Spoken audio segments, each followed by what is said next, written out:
একটি ১৬ মাসের বাচ্চা যার মা তাকে একা ফেলে রেখে গিয়েছিলেন ১০ দিনের জন্য। ঘটনাটি আমার কাছে খুবই মর্মান্তিক লেগেছে। সেটাই হয়তো বা লাস্ট কান্না ছিল।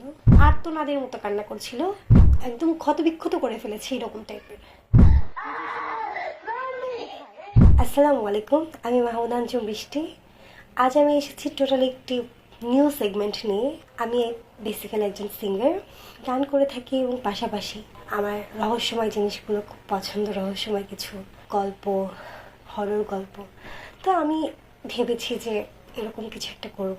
যেহেতু আমি একজন ভয়েস আর্টিস্ট, সেহেতু আমি এগুলো দিয়ে আমার আরেকটি সেগমেন্ট তৈরি করতে চাচ্ছি।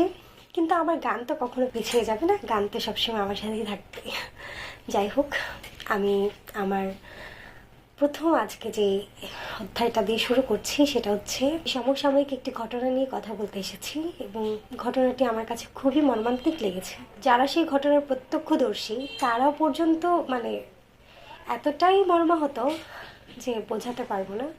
একজন মা হিসেবে আমি খুবই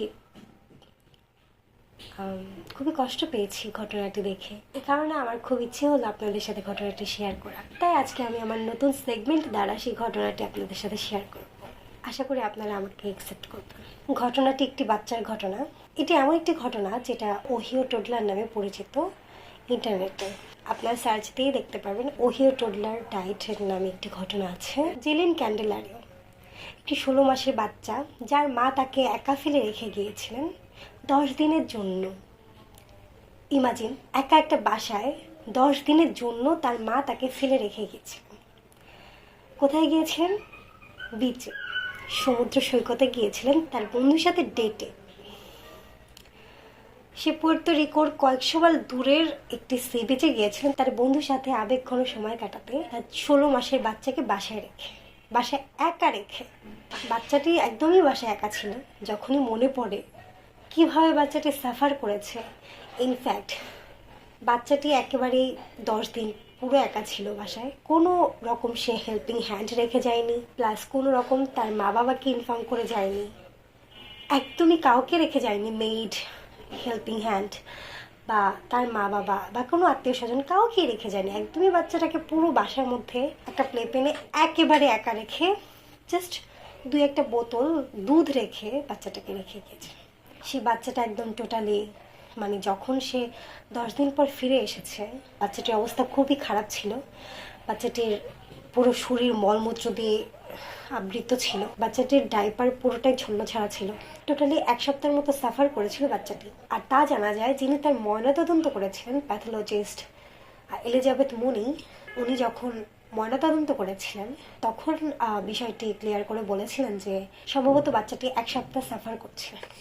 মা ছিলেন ১০ দিনের জন্য বাইরে, কিন্তু বাচ্চাটির ১ সপ্তাহ ওই ২-৩টা বোতল দুধ নিয়ে এবং মলমূত্র ত্যাগ করে সে তার মলমূত্র পর্যন্ত খেয়েছে। তার হাতে এবং নখে নাকি মলমূত্র দিয়ে আর কি লাগানো ছিল। এই অবস্থায় সে সাফার করেছে।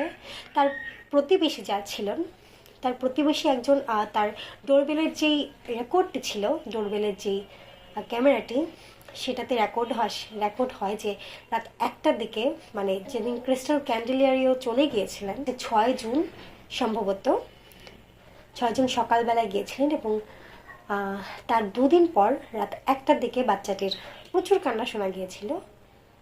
সেটাই হয়তো বা লাস্ট কান্না ছিল। আর্তনাদের মতো কান্না করছিল। আমি শুধু চিন্তা করছি যে একজনও নেইবার কেন আসলো না সেই বাচ্চাটাকে ধরতে, বা বাচ্চাটার কান্না শুনে কেন আসলো না সেই বাড়িতে একটাবার খবর নিতে যে বাচ্চাটা এত কান্না করছে। আই থিঙ্ক তখন যদি কোনো একজন প্রতিবেশী এসে কিছু একটা করতো, চেষ্টা করতো অ্যাটলিস্ট, তাহলে হয়তো বাচ্চাটাকে বাঁচানো যেত কি, বাচ্চাটা টোটালি সেফ হয়ে যেত। এটা খুবই মর্মাহত বিষয়, এবং আমি প্রতিবেশীদেরও দায়ী করছি এই ক্ষেত্রে।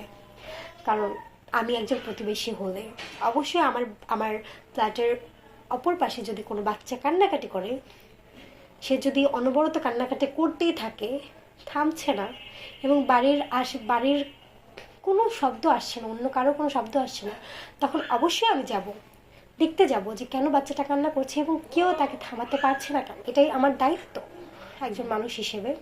যাই হোক, তখন বাচ্চাটি কান্নাকাটি করছিল রাত 1টার দিকে। তারপর হয়তো কেউ আর কোনো কান্নাকাটি শোনেনি। দেন যেদিন মা ফিরে আসে 6 জন গিয়েছিলেন মা, এবং 10 জন মা ফিরে আসে।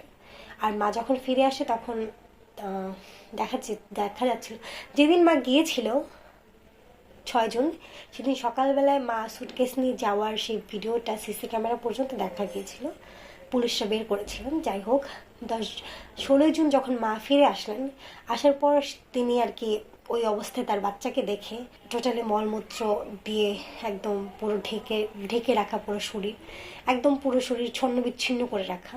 মানে ওর নিজের শরীর হয়তো বা নখ দিয়ে দাগ দিয়েছে, নখ দিয়ে কেমন একদম ক্ষতবিক্ষত করে ফেলেছে, এরকম টাইপের। নিজের শরীর হয়তো বা ক্ষুধায় কাঁদতে কাঁদতে নিজের শরীরই ক্ষতবিক্ষত করে ফেলেছে। ওই অবস্থা দেখে তিনি কান্নাকাটি করতে করতে 911-এ কল দেয়। মানে চিন্তা করুন, সে তার বাচ্চাকে ডাক্তারের কাছে না নিয়ে সে 911-এ কল দেয়। 911-এ কল দিয়ে সে বলে যে আমার বাচ্চা মারা যাচ্ছে, তাড়াতাড়ি আমার বাচ্চাকে বাঁচান, আমি কিছু করতে পারছি না, কি করবো আমি বুঝতে পারছি না। ওই মুহূর্তে তার বাচ্চার মানে যে ড্রেস পরা ছিল তখন, সে যে অবস্থা ছিল, সে হয়তো কিছুটা পরিচ্ছন্ন করে সে তাকে নতুন ড্রেস পরিয়েছিল ওই মৃত্যু অবস্থায় বাচ্চাটাকে। 911 থেকে যখন লোকেরা আসলেন তখন দেখলেন বাচ্চাটি পরিচ্ছন্ন জামা পরা অবস্থায়, এবং শরীরে কিছু কিছু জায়গায় নখে হাতে মলমূত্র লেগে আছে এখনো। তারা তাড়াতাড়ি পুলিশকে খবর দেয়। পুলিশ এসে বাচ্চাটিকে ময়নাতদন্ত করতে পাঠায়, এবং সেখানে ফরেন্সিক প্যাথোলজিস্ট ছিলেন এলিজাবেথ মুনি। তিনি বাচ্চাটির ময়নাতদন্ত করে যখন তিনি কোর্টে কথাগুলো বলছিলেন যে কিভাবে বাচ্চাটি সাফার করেছে, তখন তার নিজেরই চোখ দিয়ে পানি পড়ে যাচ্ছিল, মানে গলা বুঝে আসছিল। কেমন যেন মানে কেউ ইমোশনাল হয়ে গেলে গলা ধরে আসে না, একদম সেরকম হয়ে গিয়েছিল।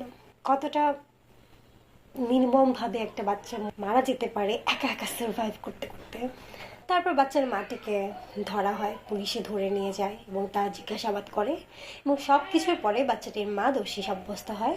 এর মধ্যে বাচ্চাটির যে নানা নানি ছিলেন, মানে ক্রিস্টাল ক্যান্ডিলারিয়ার মা বাবা, তারা দাবি করেন যে তাদের মেয়ে অসুস্থ মানসিকভাবে এবং মাঝে মাঝে অজ্ঞান হয়ে যায়। সে ওষুধ যখন খায় না তখন তার এই অবস্থা হয়। জাস্ট ইমাজিন, সে তার মানে বন্ধুর সাথে আবেগঘন সময় কাটাতে যেতে পারছে, তার মা বাবার কাছে কেন মেয়েকে রেখে যেতে পারলেন না? বাচ্চাটি কেন এইভাবে সার্ভাইভ করে মারা গেল? যাই হোক, এটা কখনোই আমার বিশ্বাসযোগ্য হয় না যে সে মানসিক রোগী ছিল। আর মানসিক রোগী থাকলেও একজন মার দ্বারা, সে যেমনই হোক, এরকম কাজ তো হতে পারে না। এই ক্রিস্টাল ক্যান্ডিলারিও কোর্টের মধ্যে কান্নাকাটি করছে, যে কান্নাকাটি করে বলছে যে আমি প্রতিদিন গডের কাছে আমার কৃতকর্মের জন্য ক্ষমা চাইছি। প্রতিদিন যতদিন ধরে এই মানে শুনানি হচ্ছিল ততদিন ধরে বলছিল, মানে ততদিন ধরে নাকি উনি গডের কাছে কান্নাকাটি করেছে, মাফ চেয়েছে। উনি বলছেন যে মাফ চেয়েছি, আমার মনে হয় গড এবং আমার বাচ্চা মানে জেলেন ক্যান্ডিলারিও আমাকে মাফ করে দিয়েছে, সে বলছে জাজের কাছে কান্নাকাটি করে। যাই হোক, তার কথায় চিড়ে ভেজেনি। জাজ কখনো তার কথাটিকে সমর্থন করেনি। এত বড় একটি ঘটনা ঘটার পর কেউ তাকে সহমর্মিতা দেখেনি। তার মা বাবা এসে তার অসুস্থতার কথা বলার পরও কোনো লাভ হয়নি, তাকে যাবজ্জীবন কারাদণ্ড দেওয়া হয়। আর এখানে জানা যায়নি জেলেন ক্যান্ডেলারির বাবার খবর জানা যায়নি। যখন এখানে পুলিশরা তদন্ত করছিলেন তখন তারাই বলেছেন, পুলিশ এবং যারা প্রত্যক্ষদর্শী ছিলেন, জাজ সবাই বলেছেন যে এটা এমন একটি ঘটনা যে আমরা কখনো ভুলতে পারবো না এবং আমাদের মনের মধ্যে গেঁথে থাকবে জেলেন ক্যান্ডেলারি। এটি খুবই মর্মাহত একটি ঘটনা এবং আমরা কখনো জেলেন ক্যান্ডেলারিকে ভুলতে পারবো না। তো যাই হোক, আজকেই আমার এই গল্পটি শেষ হলো। আশা করি আমি তেমন ভালোভাবে গুছিয়ে বলতে পারিনি, আশা করি আপনাদের অসুবিধা হয়নি আমার ঘটনাটি বুঝতে। যাই হোক, আপনারা সবাই ভালো থাকবেন।